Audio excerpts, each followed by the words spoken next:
신앙생활에는 희노애락이 있습니다. 봄, 여름, 가을, 겨울이 각각 다른 것처럼 우리의 인생도요, 한 가지 면만 있는 것이 아니라 다양한 계절이 변화와 같이 우리 삶에도 봄 같은 시간, 또 여름, 가을, 겨울의 모습들을 가지고 있는 것 같습니다. 저는 육상 경기 중에서 특별히 장애물 뛰어넘기, 허들 경기를 좋아합니다. 이제 100m나 400m 경주는 앞만 보고 달려가면 되는데요. 이 장애물 경기는 그렇지가 않습니다. 같은 100m면 110m 구간이고요. 허들이 10개가 있습니다. 그러니까 10m마다 약 1m 이상이 되는 높은 그 장애물을 번쩍 뛰어 넘어가야지만 경기에 골인을 할 수가 있습니다. 잘못해서 장애물을 쓰러뜨리거나 또 장애물을 앞에서 겁나다고 멈추면요, 경기에 이길 수가 없는 것이죠. 우리의 인생은 앞만 보고 달려가는 무풍지대가 아니라 때로는 장애물을, 거친 들을, 높은 산을 뛰어넘어야 되는 그런 일들이 너무나 많이 있습니다. 오늘 저는요, 그리스도인의 고난과 또 그 고난을 대처하는 신앙의 모습을 통해 어떻게 하면 우리가 승리의 신앙생활을 할 수 있는지 오늘 말씀을 통해 두 가지 교훈을 삼고자 합니다. 첫 번째는요, 고난에는 의미가 있다는 거예요. 자, 우리 함께 따라합니다. 고난에는 의미가 있다. 욥이라는 사람이 대표적인 인물입니다. 그는 의인이에요. 동방의 의인. 의인이라는 하는 칭의를 받았습니다. 하나님께서도요, 그를 뭐라고 평가하셨냐면 세 가지. 온전하고 정직하고 하나님을 경외하는 사람이라고 하는 그런 하나님으로부터 평가를 받았습니다. 저는요, 사람의 어떤 그 많은 평가, 또 사람들의 평판보다 하나님이 나를 어떻게 보시는가가 더 중요하다고 생각합니다. 오늘 욥이 하나님께 온전하고 정직하고 하나님을 경외하는 사람이라고 하는 그런 인정을 받은 것처럼 우리 모두가 신앙 안에서 이러한 하나님 안에 좋은 평가를 받으시기를 바라겠습니다. 그런데 이 욥에게요, 상상할 수도 없는 고난이 찾아오죠. 그가 가지고 있었던 많은 재산, 그 안에 있던 모든 자녀들, 10명의 자녀들, 그리고 그가 가지고 있었던 건강을 정말 한날에 다 날아가듯이 잃게 됩니다. 주변 사람들이 그 모습을 보고 이 원인에 대해서 분석을 하는 거예요. 욥, 당신은 하나님 앞에 이런 징계를 받았으니 분명 죄가 있었을 것입니다. 회개하십시오. 그러나 욥은요, 자신이 무죄하고 그러면서도 하나님을 원망하지 않으면서 하나님께 계속적으로 기도하는, 엎드리는 그 고통 가운데, 고난 가운데 하나님 앞에 자신의 삶을, 이 모든 되어지는 환경에 대해서 욥기 23장 10절에 이렇게 고백합니다. 뭐라고 고백합니까? 내가 가는 길을 그가 아시나니 그가 나를 단련하신 후에는 내가 순금같이 되어 나오리라. 이게 바로 그 욥이라고 하는 의인, 하나님의 좋은 평가를 받았었던 믿음의 사람이 고난을 받았을 때 고백한 말이라는 거예요. 여러분, 멋지지 않습니까? 정말 의인답지 않습니까? 사람은요, 언제 그 사람에 대해서 진면목을 평가할 수 있냐면 고난당할 때예요. 정말 완전히 쫄딱 망해보면 그 사람이 진짜 어떤 사람이었구나. 또는 그 사람이 이 땅을 떠나갈 때 장례식장에 가보면 그 사람은 정말 진짜였구나. 또는 진짜 같은 가짜였구나. 근데 이런 평가를 우리가 내릴 수가 있죠. 뭐든지 마지막을 가보면, 또 위기의 순간이 되면, 욥과 같이 한순간에 모든 것을 잃어버리고 나면 그 사람이 하는 말이 진짜라는 거예요. 욥이 했던, 내가 가는 길을 오직 그가 아시나니 그가 나를 단련하신 후에 내가 순금과 같이, 예전 성경에는 정금과 같이 나온다라고 하는 그런 고백을 했습니다. 이 고난은요, 욥을 더 정금같이 만드는 도구로 사용되고 있습니다. 오늘 예배 참여하신 분들 중에 어떤 분들은 남모를 고난을 당하시는 분들도 계실 거예요. 여러분, 그런데요, 고난도 내 인생의 일부라는 것을 인정해야 돼요. 시련과 아픔을 부정하고 피해야 될 것이 아니라 내가 하나님 안에서 온전한 사람으로 만들어가기 위해서 하나님은 나에게 약을 주시는데 고난이라고 하는 약을 주신다는 거죠. 오늘 야고보서 1장을 함께 읽었는데요. 1장 2절에 이렇게 야고보는 우리에게 권면합니다. 형제들아, 여러 가지 시험을 만나거든 온전히 기쁘게 여기라. 할렐루야.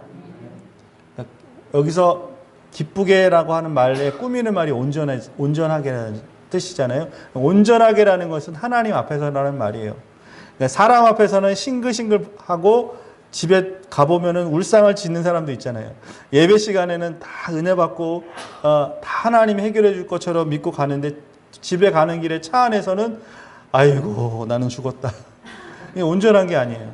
온전하게라는 것은 하나님 앞에 코람돼요. 어떤 상황과 형편에서도 내가 어느 곳에 있든지 어떤 형편에 있든지 내가 누구를 만나든지 동일하게 기뻐할 수 있는 것, 그게 바로 온전함인데 오늘 야고보는 우리에게 고난을 만나거든, 당신이 시련을 만나거든, 폭풍 앞에 서든지 그럴 때 온전히 기뻐하라고 말합니다. 3절에 그 이유가 나와요. 3절 말씀에 믿음의 시련이 인내를 만들어내기 때문에 그렇다라는 거예요. 그러니까 고난은 고난으로 끝나는 것이 아니라 그것을 고난을 통과한 사람, 하나님과 함께 그 인내하며 그 고난의 시간을 지나간 사람에게는 하나님께서는 반드시 좋은 것으로 주신다는 거죠. 하나님을 믿는 사람, 안 믿는 사람, 여러분 겉으로는 표식이 잘 안 나는 것 같아요. 성도는요, 고난을 만나면 하나님을 만나고요, 하나님을 모르는 사람은 고난을 만나면 자신의 민낯, 자신의 철저하게 바닥을 보게 된다는 거죠. 불교, 이슬람, 힌두교, 우리가 뭐 다 종교라고 얘기하지 않습니까? 여러분 그런데요, 이 고난에 대해서도 다 종교가 해답을 주고 있잖아요. 정의를 하고 있고. 그런데 이 말씀드린 힌두교, 이슬람, 불교 모두 다 고난을 뭐라고 얘기하냐면 인과응보라고 얘기합니다. 원인이 있고 결과가 있는 것. 업보, 조상이 우리에게 준 그런 어떤 거룩하지 못한 부정한 부채, 말하자면 영적인 부채죠. 다 이런 걸 얘기하는데 여러분 기독교는 뭐라고 얘기하는지 아세요? 대표적으로 요한복음 9장에 보면 거기에 나면서부터 눈먼 소경이 된 아들을 예수님께 데리고 나옵니다. 그러니까 사람들이 물어보는 거예요. 이 눈먼다라는 것은 여러분 사람이 태어날 때부터 뭐 다리를 전대든가 한눈이 안 보인다든가 신체적인 불구를 가지고 있는 것은 하나님 유대 율법에는 부정한 것으로 여겼습니다. 더 나아가서는 하나님께 징계를 받았다. 왜냐하면 하나님은 창조의 하나님이시고 생명의 하나님이신데 부정한 걸 주실 이유가 없는데 부정하게 태어났다? 나면서부터 이거는 하나님께 무엇인가 잘못한 근거가 있다라고 그렇게 판단했다는 거예요. 그러니까 어려서부터 나면서부터 눈이 멀었으니까 사람들의 생각은 어떻습니까? 조상이 잘못했다. 아니면 너가 잘못했다. 라고 하는 그 두 가지 단서를 가지고 예수님께 나왔는데 그런데 예수님은 뭐라고 말씀하십니까? 9장 3절 이하에 보니까 이렇게 말씀하세요. 이 사람이나 그 부모의 죄로 인한 것이 아니라 그에게서 하나님이 하시는 일을 나타내고자 함이니라. 아멘. 타 종교는 이 사람 내가 지금 고난을 받고 있어요. 평생이 이렇게 가시밭길을 걸어가요. 고생 바가지를 지금 쓰고 있어요. 그러면 사람들이 생각할 때 일반적으로 얘기할 때는 인과응보다. 또 유대교에서는 마찬가지로 이 두 가지로 압축해서 봤는데 예수님은 다르게 보셨다는 거예요. 뭐라고 말씀하십니까? 그 안에서 하나님이 일하시고자 하는 섭리가 있다는 거예요. 고난에는 뜻이 있습니다. 고난에는 의미가 있습니다. 오늘 예수님도 하나님이 하시는 일을 하고자 고난도 허락해 주셨다고 말씀하고 있습니다. 성도 여러분, 여러분이 지금 당하는 고난을 피하지 마시고 하나님이 일하시는 도구로 믿으시며 이 고난도 하나님과 함께 믿음으로 넘어가시는, 그래서 최후 승리 얻으시기를 바라겠습니다. 자, 두 번째, 이 고난에는요, 고난의 이후에는 반드시 하나님의 선물이 있다라는 거예요. 우리 성도님들 선물 좋아하시죠? 선물 좋아하시죠? 저도 선물을 좋아합니다. 누구라도 다 선물을 좋아하죠. 왜냐하면 거저받는 은혜니까. 자, 그런데 우리가 선물은 좋아하지만 그 선물의 포장지는 고난이라는 것으로 쌓여져 있다는 거예요. 고난 이후에는 반드시 선물이 있는데, 자, 오늘 말씀의 제목이 무엇입니까? 생명의 면류관을 얻기까지. 오늘 면류관에 대해서 잠깐 살펴봅시다. 우리 면류관이라는 거 하는 것은 누가 쓰는 겁니까? 왕이나 왕족, 왕관의 일종으로서 면류관이라고 하는 단어를 씁니다.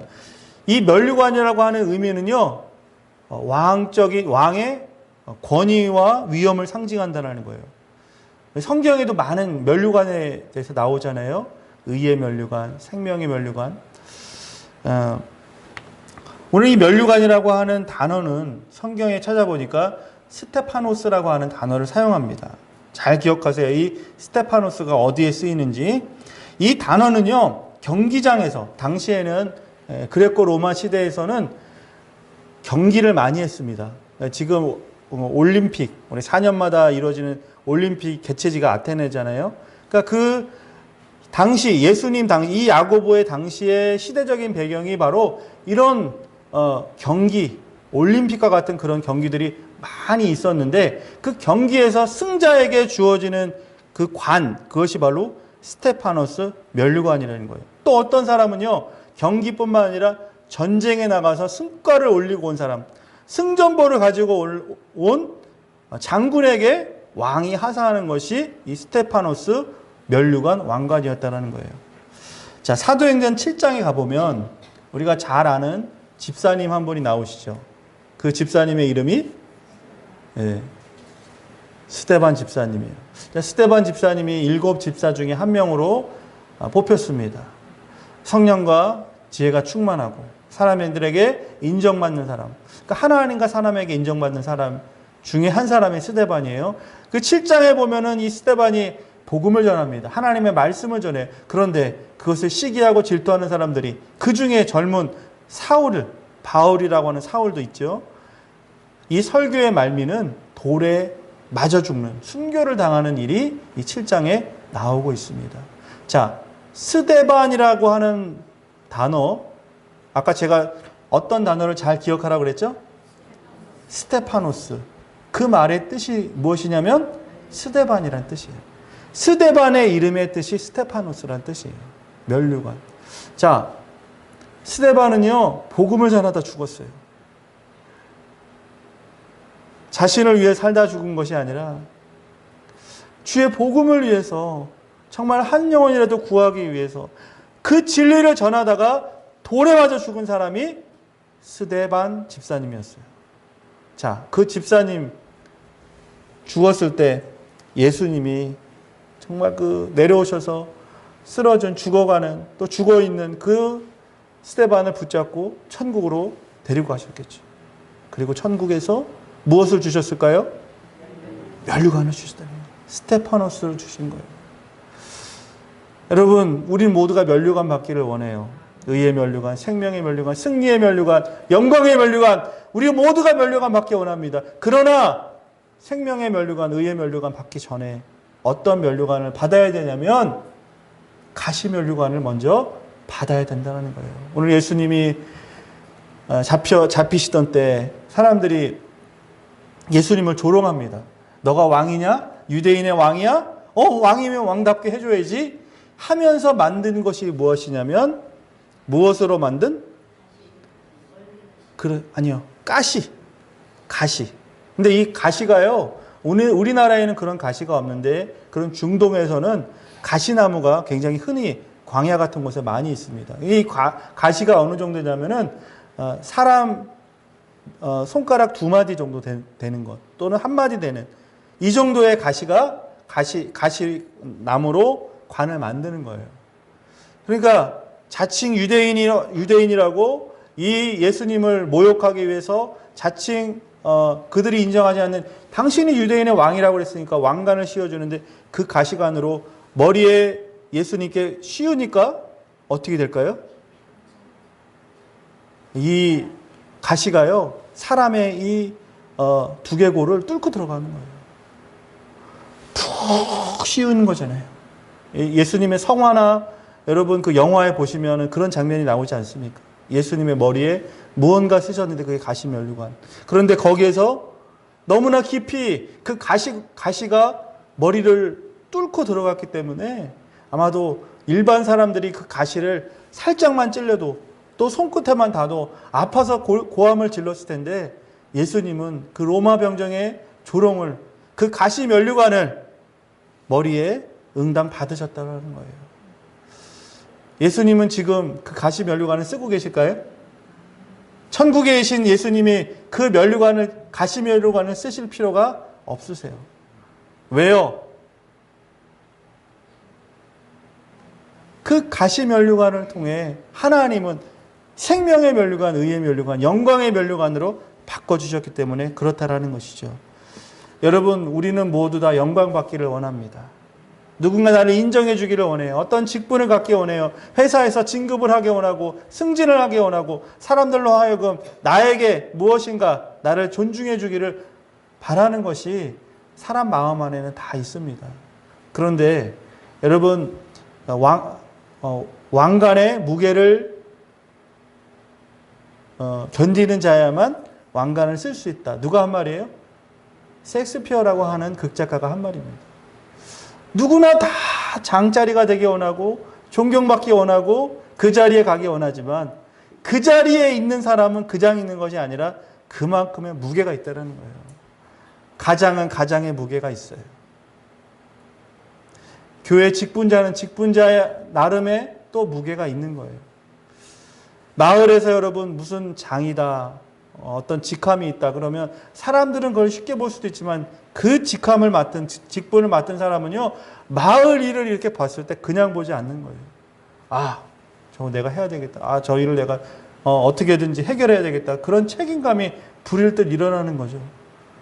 그만큼 그 누구나 봤을 때 칭찬받고 가기 원하고 누구나 원하는 그 자리에 있는 사람도 그만큼의 무게감을 다 가지고 있다는 것입니다. 오늘 세상에 복음을 전하는 저와 여러분, 먼저는 우리가 주님 앞에 선물을 받기 원한다면 우리 먼저 스데반처럼 어떤 상황 속에서도 복음을 전하는, 고난이 앞을 막을지라도 그 고난을 뚫고 가는 믿음의 용사들 되시기를 바라겠습니다. 우리 주님은요 우리의 부족함을 너무나 잘 알고 계십니다. 우리의 연약함을 누구보다 잘 알고 계신 분이 우리 주님이세요. 그래서 주님은 우리 대신 고난을 받으신 거고요. 우리를 위해서 대신 가장 낮은 말구유까지 가난해지신 것이죠.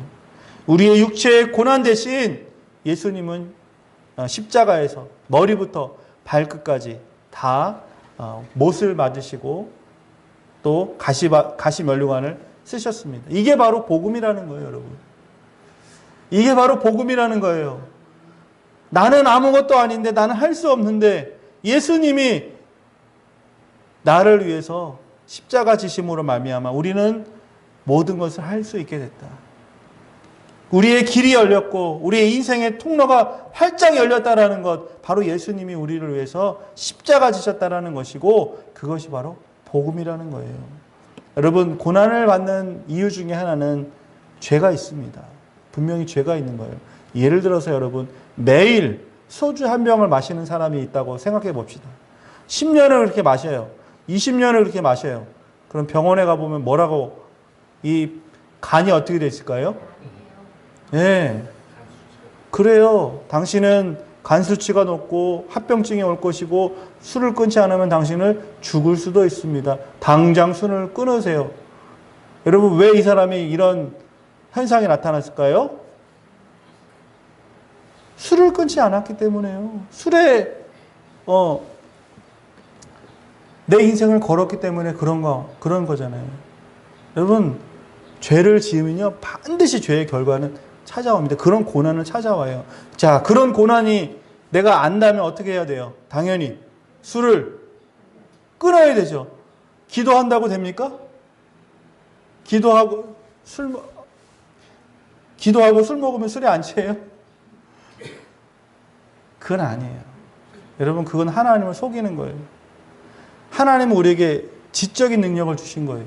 판단할 수 있는 힘을 주셨고요. 선택할 수 있는 기회를 주신 거예요. 그런데도 불구하고 내가 악의 길로 간다? 하나님이 원치 않는 길을 걸어가고 있다. 이거는 내가 오만방자한 거예요. 여러분, 술이 문제가 아니죠. 하나님이 기뻐하지 않는 모든 생각, 언어, 행동, 오늘 이 시간 하나님 안에서 다 끊어내시기 바라겠습니다.